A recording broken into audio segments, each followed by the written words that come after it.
Hi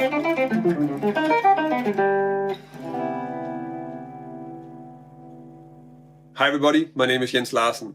In this video I'm going to go over how I explore an arpeggio that I came up with as part of a lick for my Instagram account. So I'm going to show how I put it into a context and how I use that context to create some more interesting arpeggios and also some great chord voicings. If you want to learn more about jazz guitar, about improvising over chord changes and checking out some interesting arpeggios and chord voicings, then subscribe to my channel and remember to turn on notifications so you don't miss anything. The arpeggio, that's the topic of this video, came out of a lick that I wrote for my Instagram account where I post a lick every week. So that lick sounded like this.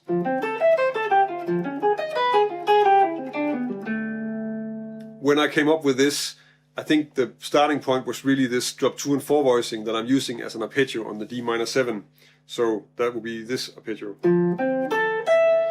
And then from that one, the one I'm using on the G7 altered is this one.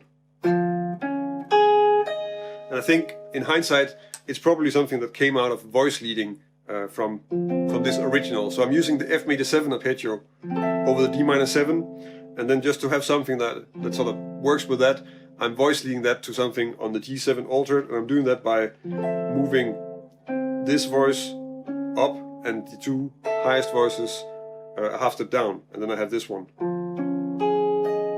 Really what happened was that I found out that I really liked the sound of this arpeggio, so I needed to figure out what it really was, because it was probably just coming out of voice leading. And then one way of looking at it, I had the idea and the association, at least just from the sound, that it was probably some sort of pentatonic sound.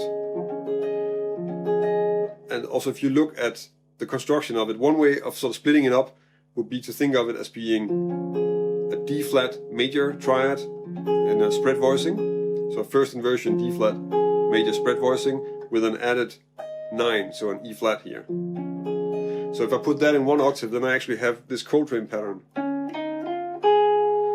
And that's of course really just a part of a B flat minor pentatonic scale, which also fits really well with the G7 altered. Connecting this shape with the pentatonic scale means that I can move it around the pentatonic scale and see what I come up with. And that also sometimes helps, because right now I'm just thinking of it as being sort of not one shape, but really just a triad with an added note. And maybe there's more to it, maybe there's another way to think about it. So if I take this shape and then move it around the B flat minor pentatonic scale, then I get these voicings.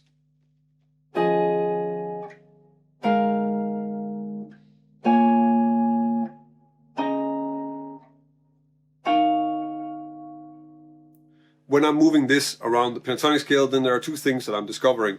One thing is that at one point it's actually a drop 2-4 voicing. In this case it becomes like a B flat minor 7, drop 2 and 4 voicing. And another thing is also that twice I have this stack of fifths, this really sort of large quintal voicing. So that's what it's related to, and that's maybe also kind of what's describing why it sounds nice as a chord like this. And of course in this case, since the original arpeggio already has one note per string, then it will double really well as a chord as well.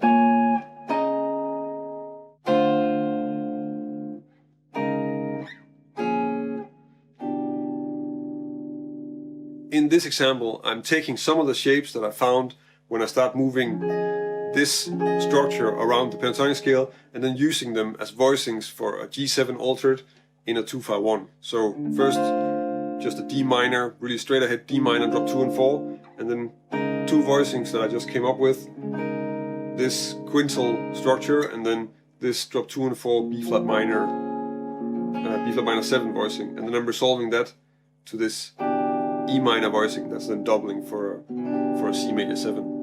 What I started with as an arpeggio now easily became a set of voicings that I can use. And that's of course easy with this example because the original pattern that I have, so this structure is one note per string. Another thing that's also good about having these one note per string patterns is that they actually make for really good alternate picking exercises. So if you use it as that could be something like this.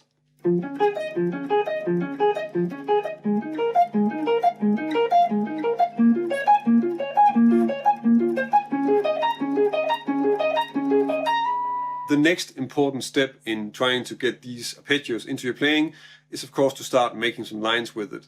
So an example of that could be something like this.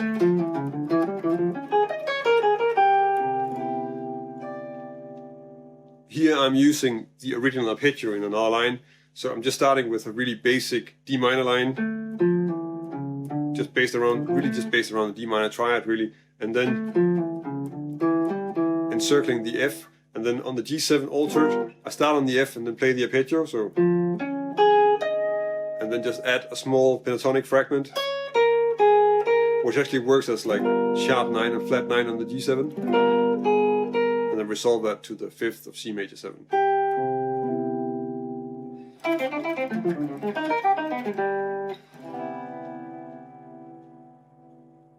In this example, I'm using one of the other arpeggios that I came up with when I started moving it around the B flat minor pentatonic scale.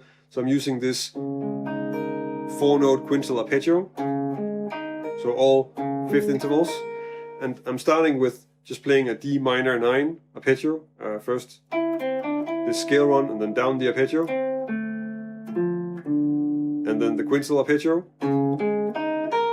and then I'm adding an A flat minor major arpeggio at the end of that I'm then resolving to the 5th of C major 7, which is a G. As you can see, you can really get a lot of interesting things just by placing a set of 4 notes into some context and start moving it around and exploring it, practicing it a little bit, and then finding some chord voicings and also some really great sounding arpeggios.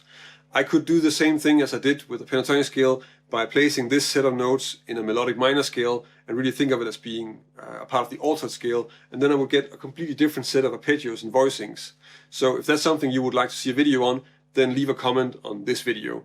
And of course I'm also curious if you work like this, if you also just take any structure that you work with and try to think of it in a context and use that to create more of the same type of arpeggios or chord voicings. So if you're working like this, or if you have another way of working that you think might be interesting, then leave a comment on this video. If you want to learn more about jazz guitar and this is the first time you see one of my videos, then subscribe to my channel. The videos that I publish here every week are on finding some solid methods, good strategies to explore all the great things about jazz guitar and improvising. If you like this video and you want to help me keep making videos, then check out my Patreon page. I'm very grateful for the support that I'm getting from my patrons, and it's because of that that I can keep on going and publish videos every week. That's about it for this time. Thank you for watching, and on to next week.